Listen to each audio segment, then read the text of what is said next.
This is It's an Inside Job, and I'm your host, Jason Lim. This is the show where we explore the stories, strategies, and science behind growing resilience, nurturing well-being, and leading with intent. Because when it comes down to it, it's all an inside job.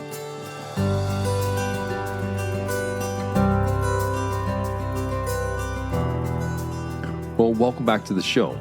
Have you ever been told that being too kind or too empathic will make you a weak leader? In this episode, we unpack why the opposite may be true and how real strength often looks like humility, clarity, and care.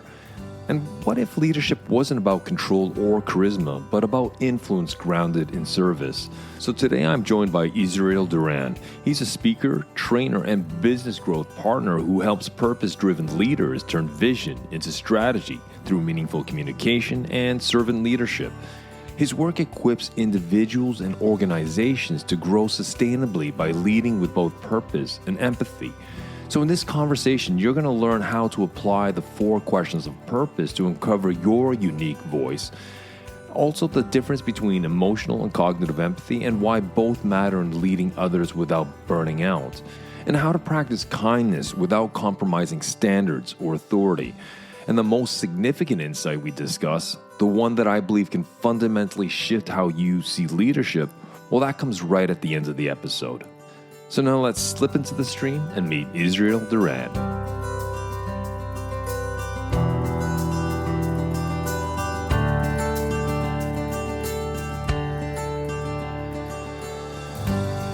Isreal, welcome to the show. So much for having me, Jason. Thank you.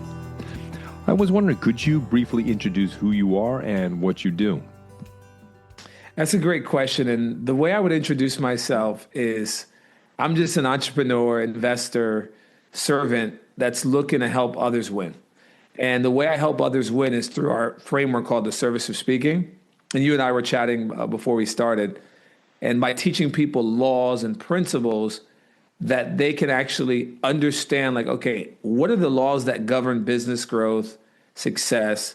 Because when you teach people the laws, they figure that they can figure it out on their own and they're not independent or codependent, they're more independent and they can fend on their own. And that's what I'm all about. Great, because one of the things that you speak of quite often is servant leadership. And I presume that is intimately interconnected with the laws and principles that you have a passion to share with your audience.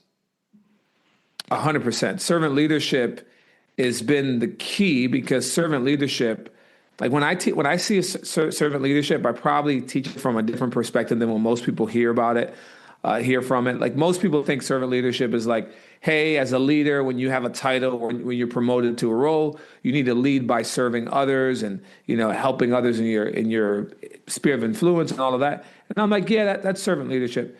The way I look at it, Jason, is very different. It's almost like when I teach it to men, they're like, why would I do that? But like women, they get it quick. They get it faster than men typically. And it's teaching people empathy and you got to show people that you care. Like I could walk into an organization or a business and always tell who the leader is, not based on the title, but based on the influence that they have, based on who's following them.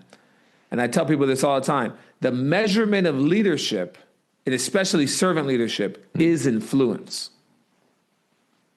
Influence in the sense of they are psychosocially, emotionally connected. They can read the room and people, and they could be introverts. They don't have to be extroverts, but regardless how the character traits, they are able to connect to people in the sense that they can communicate and collaborate and cooperate. 100%. There's another law that we teach on a lot. It's called the law of influence. And there's really 4 core areas to build influence that it works every single time that can help you increase your leadership. Like this is a great tool for people that want to take 2-3 minutes to just go over that. This would be really cool for them to do. It's to do this influence assessment. It's looking at 4 areas. So number 1, it's looking at when we follow people for one of these 4 areas. Number 1, their strength. Like strength is a key word there, right? Because we've all been through things. Like I for example, with me, right? When I was about back in 1993, my dad, who his name is Domingo Duran, he was having a bunch of chest pains one day, Jason, all over his left side. And, he was complaining to my mom, hey, look, hey, this is what's going on. So my mom told him to go to the ER to go get himself checked out. He went to the ER because my mother, who immigrated over from the Dominican Republic, who was a doctor in the Dominican Republic, but she wasn't able to transfer her license here because of the English barrier. She knew like it could have been something serious. So my mom told him to go, and he listened. He went to the ER. He waited about 3.5 hours at the ER. And unfortunately, for whatever reason, they didn't attend him. They, maybe he got impatient. Nobody really knows. But he went back home. And when he went back home, he had what the medical community call, he had a STEMI. He had a massive heart attack. And my dad died alone. My mom comes back, finds him in that condition. Very traumatic experience for my mom. She doesn't bring it up much. I don't ask her much about it. But Isreal David Duran, I was only about 3 months when my dad passed. So growing up, I went through a lot of difficult moments. I went through a lot of moments where I questioned myself, my identity. I didn't have any purpose, didn't have any vision, didn't have a plan. I mean, I was confused. I went through a lot of stuff. But what it also did, because there's two sides to every story, two sides to everything. What it also did, Jason, it allowed me to have a perspective, and I call it a superpower, to grow strength at a young age where most people my age would never grow, right? So like today, like most of the people that work with me, they can literally be my father. Like I work with people that are like twice my age, sometimes even, 2.5 times my age.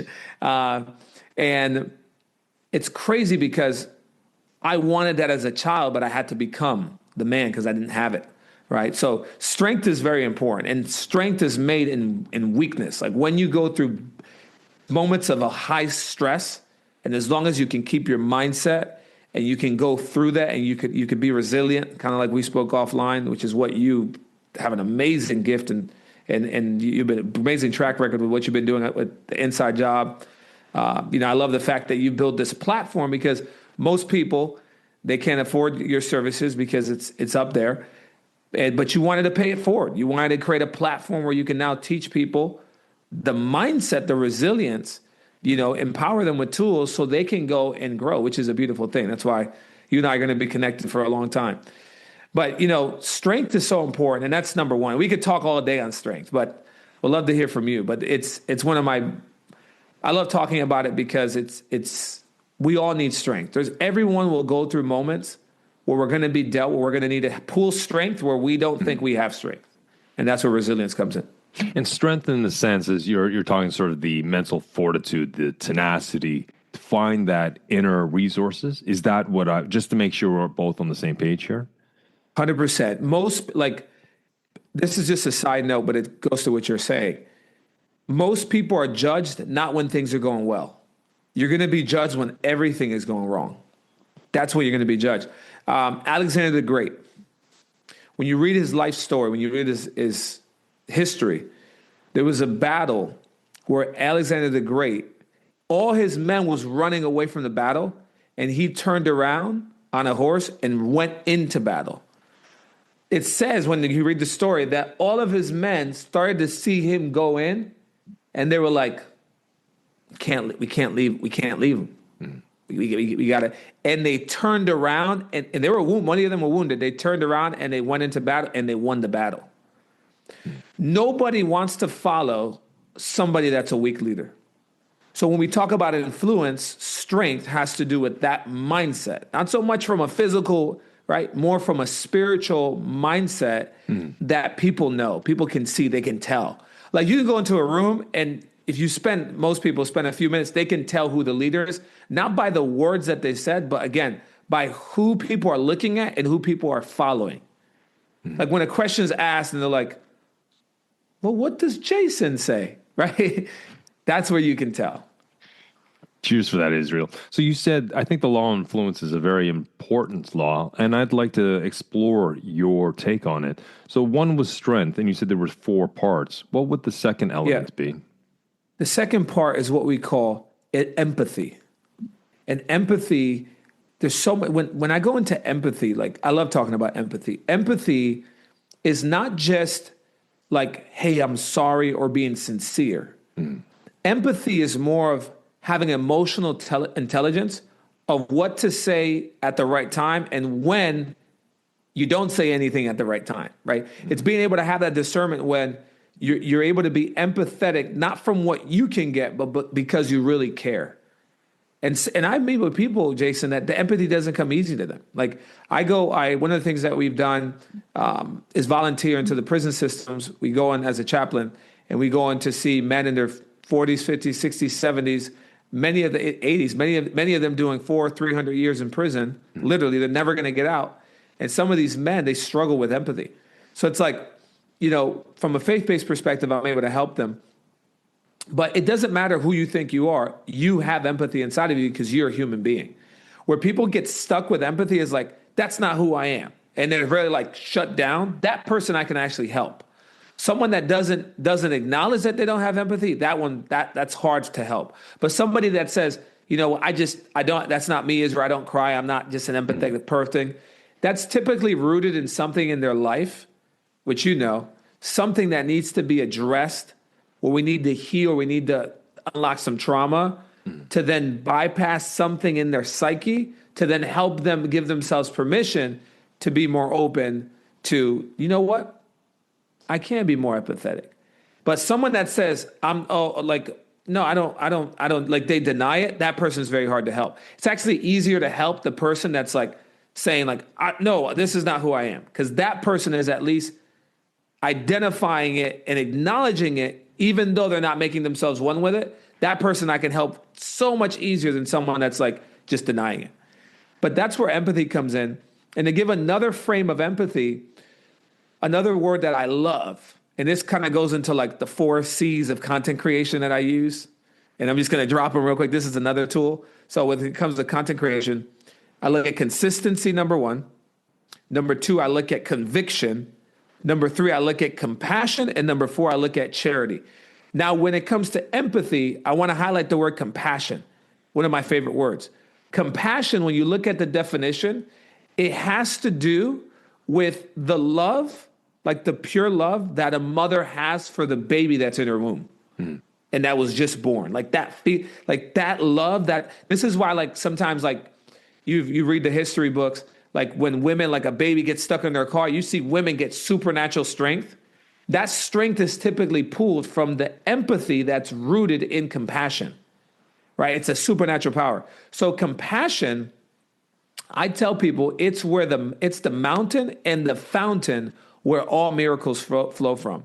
And as a leader, like if we want to truly be a servant leader, it's going to be hard to maximize our potential as a leader if we don't activate empathy and compassion.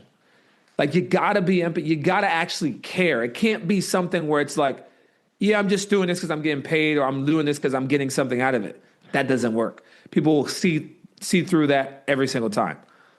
Indeed. There is a superficiality to that. People will cut through the facade real fast if it's not sincere and it comes from a genuine place.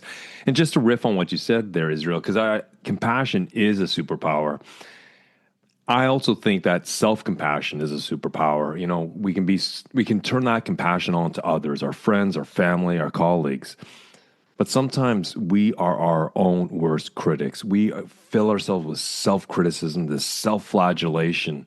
But if we are able to show that compassion to others and we can turn that faucet of compassion upon ourselves, I think it's also about showing empathy towards ourselves, because it's very interesting what you brought up, working with men in correctional facilities. From the media or of what I read about, correctional systems in the States, it can be a jungle, an entrapped jungle, where empathy may be seen as a vulnerability, as a weakness, and maybe that is to some degree how they shut off. I was wondering, could you expand on that? This is just my own curiosity. These men that you work with, yeah.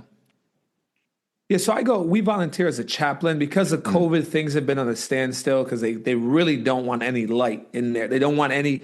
It's a system, and again, we're talking about something very important. It's a system that is to create or recycle, repeat. Definitely needs reform. We go in because we want to bring help and the gospel into the people that sometimes don't have an opportunity. But you're 100% correct, and I love what you shared. because that empathy is seen as a weakness many times because that's how we were trained. One of the other things that I love to teach on are, again, this is another law, the law of purpose. It's the 4 questions of purpose. And, when people come to me, Jason, they're like, well, I don't have clarity on my purpose or my identity. And because these are things that I used to struggle with as a child, not having my dad.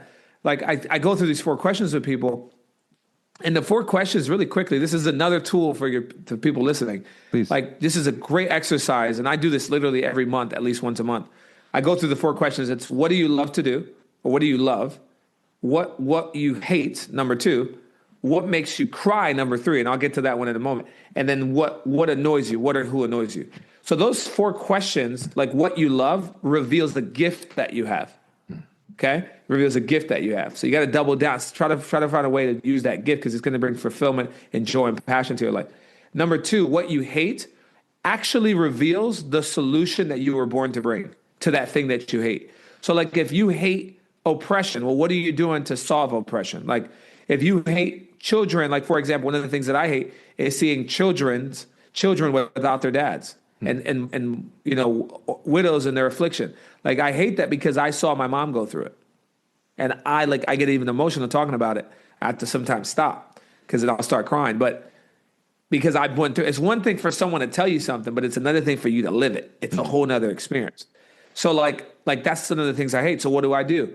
I have, systems. We volunteer, we do different things, and we pay it forward to raise up. And I pour into young men as well that didn't have fathers that went through. Why? Because I need to bring a solution to the thing that I hate, right? And then number three, the question, what makes you cry, actually reveals the situation that you are called to bring joy to. So if something's making you cry, what can you do to now? And what I typically do is show people how to have a purpose-driven business.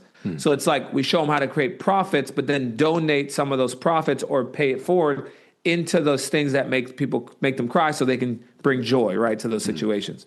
But every time I teach that, you always get someone that says, I'm a man's man, I don't cry, right? Like they in their mind, they think that for some reason, people that cry are like not men.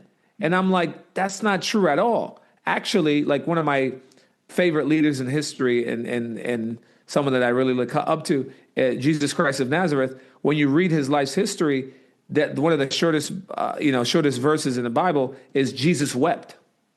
And when you read his life, he wept twice that we record, but we know that he wept more. He wept twice. He wept over his friend Lazarus that died, showing that death is an enemy, right? And he rose him from the dead.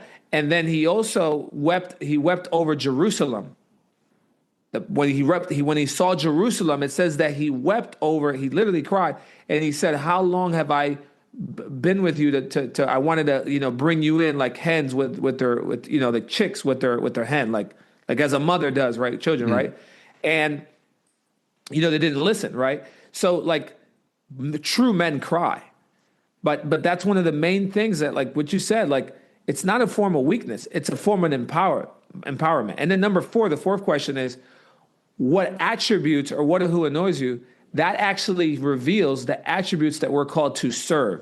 So we can wash those things away to make those people or businesses or companies or whoever you serve, make them a better place, to make the world a better place. But yeah, I mean, it's not a weakness at all. I think it's a superpower. And as long as you use it in the right way, because it's not you're going to cry and go into that. No, you use it to connect with people at a human level, and you got to be sincere. Like they got to feel you. They got to know you exist. It can't just be, yeah, I'm sorry you're going through that. Like that doesn't. That's not it. We got to be more. We actually have to care. We have to go down to a human level. We have to stop trying to just focus on ourselves and put ourselves in other people's positions and think about what they're feeling, what they're going through, and get down with humanity and connect with them at that heart level. That's what I mean by crying and empathy and showing weakness and connecting with people. Because in one point of, like, I know I'm talking a lot here, but I'm flowing because this is a very good point. Like, there was a story that I heard, Jason, and you've probably seen a lot of this, especially in your work. There was this young girl her mother had died in a tragic car accident. And the father was having a very hard time to try to connect with his daughter because every time they would go on Sundays to go to church, she would just break down. Like it was like bad. She was going through a significant amount of trauma. And her dad couldn't understand. So he was just trying to like get her to like, just like, okay, honey, I understand. And just come, please. And he was just trying to get her out of the house. And it just kept creating this cycle. And they were like stuck in a loop. And then one day the dad decided to do something different. Sunday morning, they're getting ready. He goes into the room. She's got ready. She's there on her bed and she's just crying. And the dad decided to do this. He kneels down. This is the first time he actually goes down. So he typically is standing, right? But he kneels down and goes to like almost like the same level, but a little bit under her. Like to have almost a conversation at the same level. And he looked her in her eyes and said, honey, I know that you're hurting. You miss mom, don't you? That's all he said. You miss mom. And she said, yes. And she started to bawl and cry. It was like something broke. And then the daughter hugs the father and they're there hugging and having that moment. And then all of a sudden, it was like someone turned on a light where he even got confused. Okay, Dad, let's go to church. Like complete joy. Come on, Dad, let's go to church. And he's like, yeah, let's go to church. And ever since that moment, and that never, like those moments of breakdown, obviously they happen, but not like that. Why? Because the dad understood, like sometimes, and again, I would love to hear your take because you're a professional on this. This is what you do. This is your gift. Like, but people that haven't been trained about this, right? They don't really understand how that works. So they'll just ignore it and try to move on. But there's certain things that need to be fired. So like in people's brains for them to get it. And when you create those moments with the people that you're leading or you're seeking to lead and you're creating a connection with, that's how you build a world-class team. And that's what true servant leadership is. It's when you build those independent relationships that when you build those independent relationships, when everybody comes together, it becomes like, for the lack of a better phrase, like a spider web, for lack of a better phrase, that is so tight and so one that you can take on the world, you can accomplish your mission, vision, and anything else you desire. It's a beautiful story, when the father gets down on his knees, sees his daughter in the eye, right? Because it's always been a different perspective. Just lowering himself to her height is a type of reframe. It changes up the perspective. It changes up the pattern of their interaction. It's novel. It's new. And that fires off new sort of ways of how they engage. So it's almost a new dance between father and daughter. And by him physically looking her in the eyes and actually listening, it's not like he wasn't listening, but that connection of being seen also connects with being listened to. There's an understanding by him simply saying, you miss mom. To some sense, I'm paraphrasing what you've said, right? It's also just hearing those words. It resonates with her in a new pattern of seeing each other in the eye, being listened to, and it validates the loss. It's okay to feel loss. It's not just let's get over and go to church. Let's take a break and pause here for a second. And when the father looked in the daughter's eyes and they connected at that level, changed the pattern of interaction, it switched. As you said, it was like a floodlight. The lights went on, or whatever it was, whatever metaphor we want to use, analogy. That validation, that allowed his simple act, and he just kind of stumbled on it. He just changed his routine. That opened the gate for her. It allowed her to escape that mindset and so, hey, Dad, let's go to church now, right? I'm not saying that's exactly what happened, but just briefly, riffing on what you're saying, Isreal, that's kind of what really sort of resonated with me. That's kind of what my brain kind of spat up, what it was. It's the listening, seeing, understanding, and validating, and changing up the pattern of the communication. And we can do this as leaders in a corporation if we shift just a a slight pivot here, because I think what you're also talking about empathy. I'd like to go back to the laws of influence and explore the other ones, but just a moment with empathy.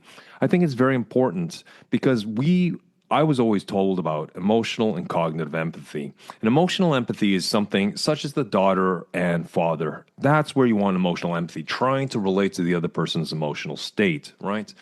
But as a leader, emotional empathy, I think over time can actually break someone, break the leader, because too much emotional empathy, because emotions, from my experience, are very infectious. And if we don't stand vigilant at the center of our brains, at the door to our brains, is that we can do that for a while, Israel. We can emotionally feel what other people are feeling. But over time, it can become very overwhelming. We carry that with us. What I try to teach when I'm working with clients in different organizations is cognitive empathy. It still means you're present. It still means you're listening and you're seeing and you're understanding and you're validating their emotions, but you are cognizant, hyper cognizant, not to try to feel what they're feeling. And you can't be 100% bulletproof. You will feel it. But if you are self-aware, not to feel what they're feeling. But the thing is, you're exploring their opinions. You're exploring their points of view, their beliefs, whatever it is. You're trying to help them work through the conundrum. But I think the sense of a leader or a therapist or a coach, whatever label we want to use, I think his or her job is to stay objective, right? Because the other person's in their subjective storm. If we get emotionally entangled, we get sucked into that storm, and then all of a sudden we're co-ruminating together. But if we can stay objective, we can use cognitive empathy, but it's still empathy, but we're trying to pull a person out of that emotional storm so they can find a way forward. Now, we may not be able to change the situation, Israel, but what we can help them do is be the catalyst for them to reframe the situation. Like the father got on his knees to look in his daughter's eyes, it changed the pattern. It reframed it for her. And as you said, it was such a really nice story. She went through the gates and she found her sense of freedom, per se, if I can characterize it that way. I just wanted to riff on what you said there on empathy. No, 100%. And, for empaths, it's hard for them to have that. Typically, it's hard for them to have that cognitive because they do get sucked in, right? Yeah, for sure. For people like you and I, we can visit the emotion and we pull back because you gotta know how. And that's what, by the way, when we empower, entrepreneurs and CEOs to speak and sell from the stage or connect from the stage. Anytime they visit a moment of trauma or emotion that they're sharing with the audience, because that's one of the things I teach when training speakers. Like you want to use it as a superpower. You can always go to the trauma, visit it, but don't stay there. Like you touch on it and you come right out. Like, for example, when I was just sharing about my dad and everything, I almost got emotional there. I just touched on it. I went back because we have to finish this show, right? Sometimes you get people that will turn on the emotional flood and they can't stop it. You got to be able to control that, right? So I 100% agree with you on that. And it's many times people need to relearn because depending on your background, what you went through, what you didn't go through, there's a lot of historical data that's going to influence how you are, what you do, or how you even see the world. So many times there has to be training, there has to be some development, there has to be some things we need to unlearn to then relearn, right? And it's very important. But when it comes to influence, we don't want to get to a point where we have we don't have any empathy, right? We want to at least have definitely the cognitive empathy, and from time to time, I would say, because it's not every day. But there may be moments in life where, let me just throw out an example. You may have somebody that's on your team and, one day, somebody, unfortunately, one of their loved ones passes into eternity.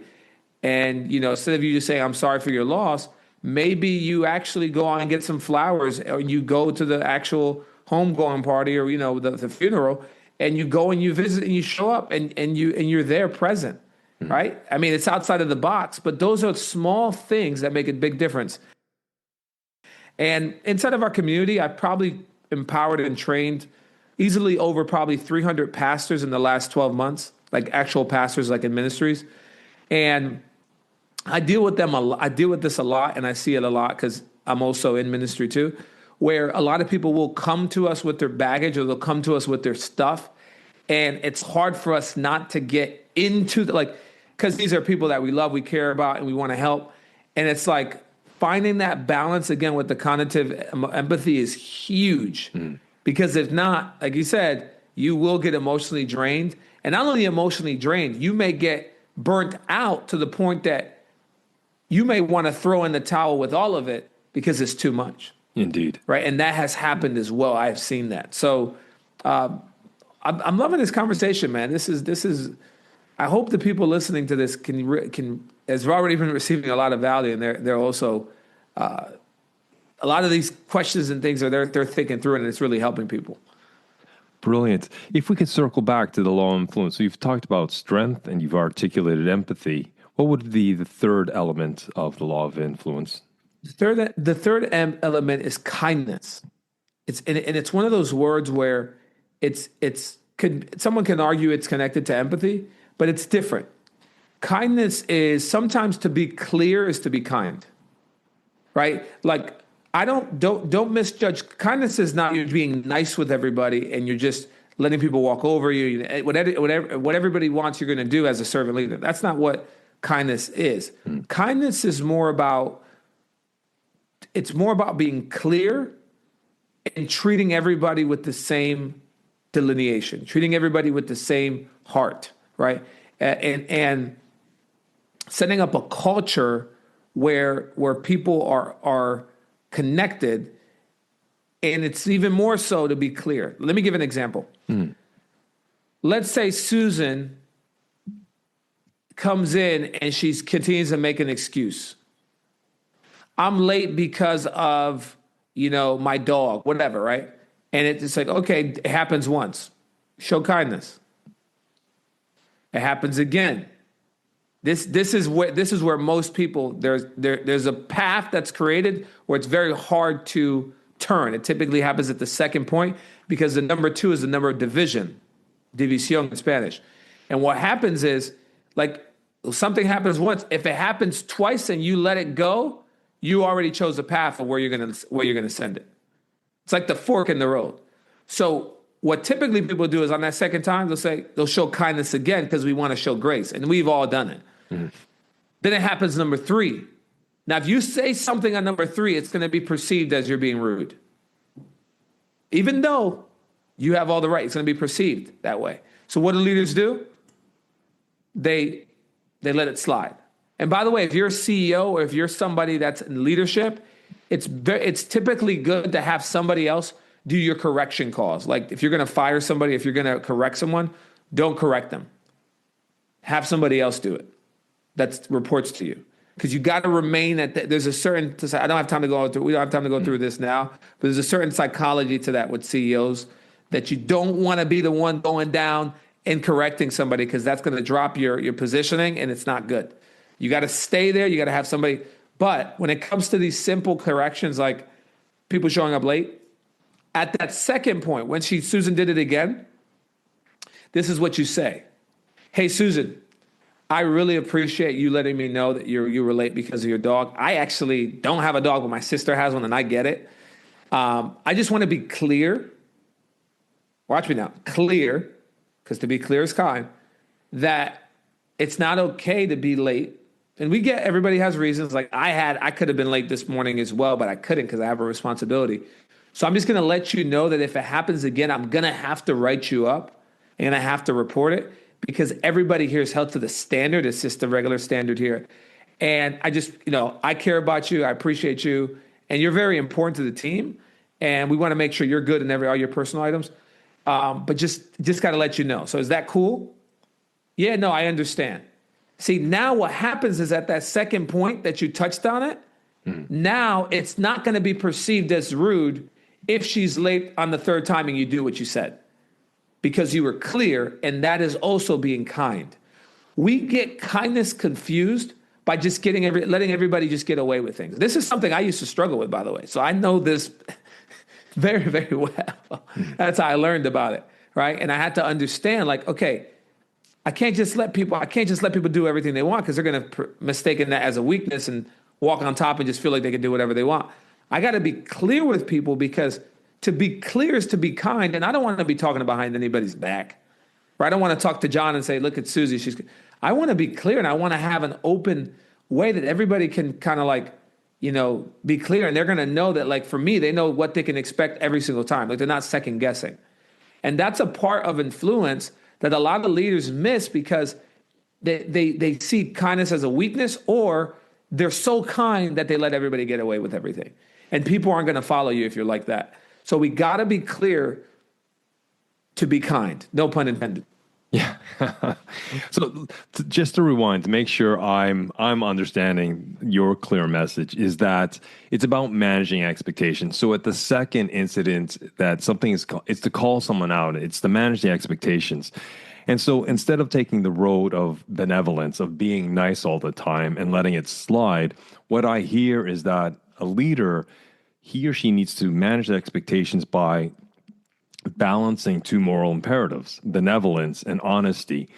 It's okay to be nice, but you need to also be honest that, look, this does not float.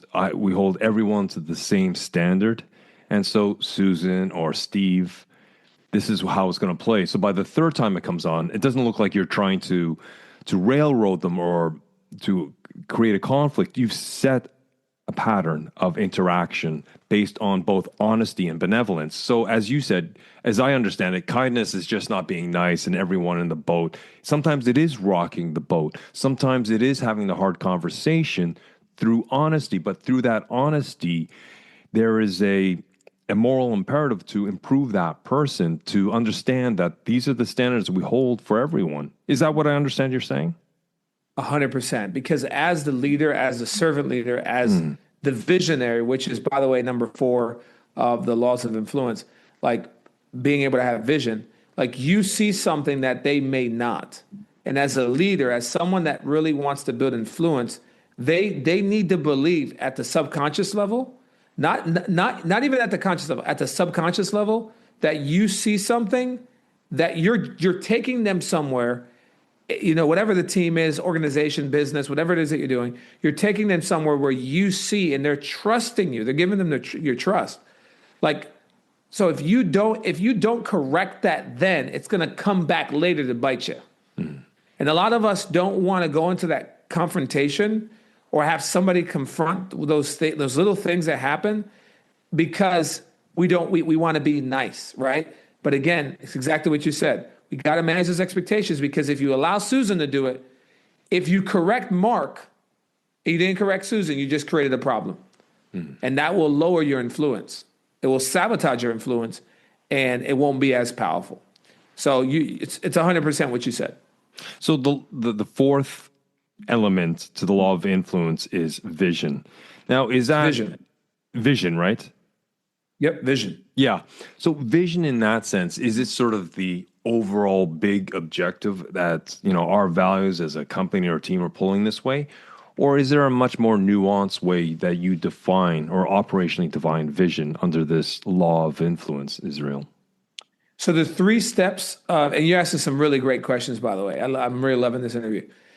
The three V's, I call it, include vision, but the first V is void.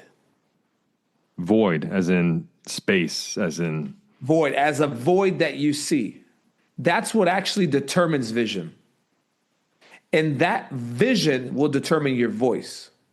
So when I teach people how to find their voice through my process, the first thing that I do is I help them identify a void that they see. So as a leader, or in anything that, like, people, like, okay, now I'm going to go into some speaking stuff. Like, I'm not a motivational speaker. I respect motivational speakers. I train a lot of them. Like, I have a lot of motivational speakers in my community. But, and I kind of reframe their thinking. I'm more of an inspirational speaker, because the word inspire comes from the Hebrew word to breathe, to ruah, to inspire, right? I love people to see what I'm doing, and then to hear what I've done and what I'm doing, and then to see, like, wow, that guy's going after a vision. He's using his voice. So then he's filling voids. So then it could inspire action in them. Many times when people get motivational speaking, or you got the motivational leadership, come on, guys, let's hit the nut, right? And they see this all words. it go in one ear and go out the next. But when people actually see your consistency and they see something in you that they want in themselves, it will build influence for them to follow you. It's like a magnet, right? Like when you look at the great leaders of history, pretty much all of them unlocked these four things. When you look at Nelson Mandela, for example, a lot of people, they accuse Nelson Mandela, but when you read his life, the man moved a nation, right? Through these four levels pretty much. And because he saw a vision and he was willing to pay the price, right? So that creates inspiration in others. It inspires to move the masses, right?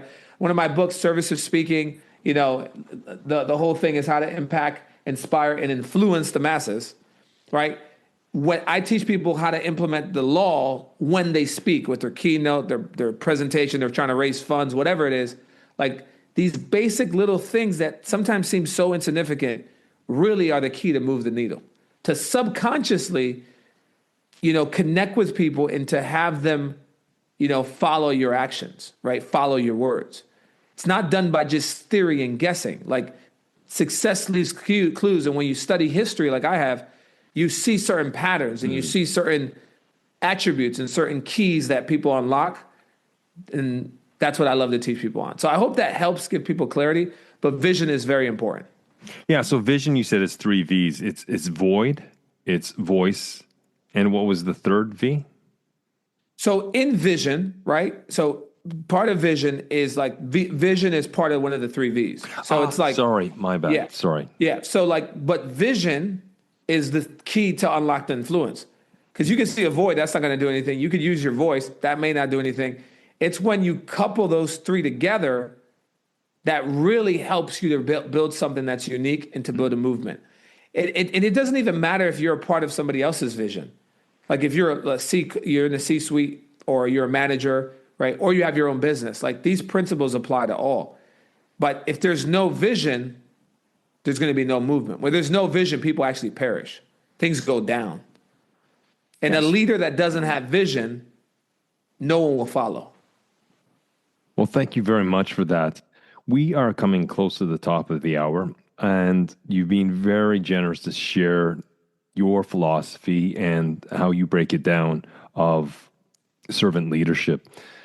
Considering that, is there any last thoughts or advice you would like to leave with our listeners before we call it a day, Isreal?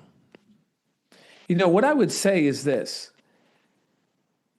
There is a gift that I would love to give you and your audience that typically it's something I charge for, but I would do it at no cost.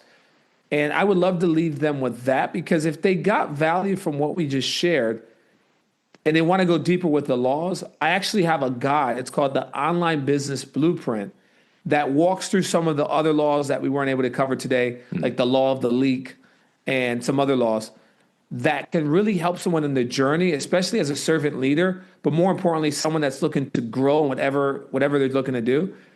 This guide can help them. So I would love to share that with you and the audience as a free gift. Brilliant. Is it a link I can include in the show notes and they could go through it, or?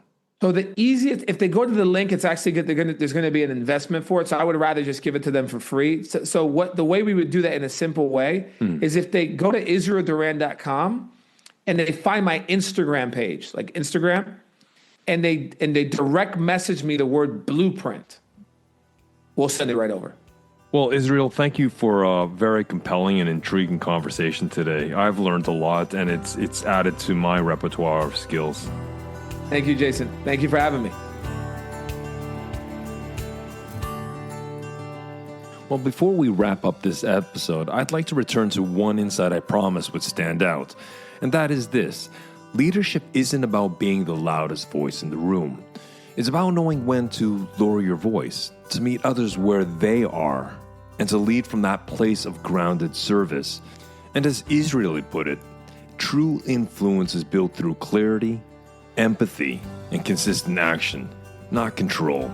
So if today's conversation challenged your thinking or it gave you something practical to work with, I encourage you to take a moment and reflect on the 4 questions of purpose Isreal shared. Start there. See what shifts. If you want to go deeper, you can message Israel on Instagram with the word blueprint to receive his free online business blueprint guide. Israel, a personal thank you for spending some time with me today and sharing your wisdom and your knowledge. Truly appreciated. Again, folks, as usual, thank you for spending some time with me today. If you found value in this episode, share it with a colleague or someone in your circle who's navigating leadership with heart. Life is about leading from the inside out. But until next time, keep well, keep strong, and we'll speak soon.